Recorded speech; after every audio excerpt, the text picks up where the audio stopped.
ونصلي ونسلم على رسوله الكريم أما بعد فأعوذ بالله من الشيطان الرجيم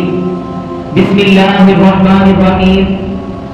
قل إن صلاتي ونسكي ومحياي ومماتي لله رب العالمين صدق الله العظيم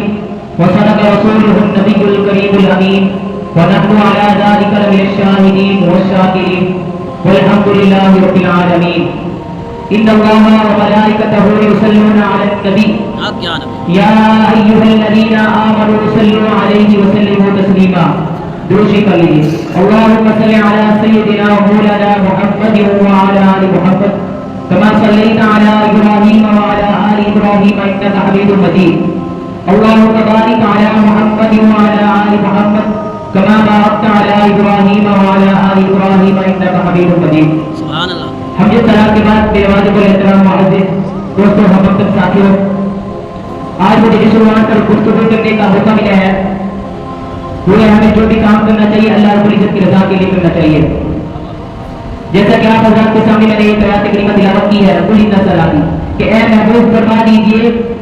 میری نمازیں، میرا حج، میری قربانی، میرا مرنا، میرا جینا آپ کے لیے ہے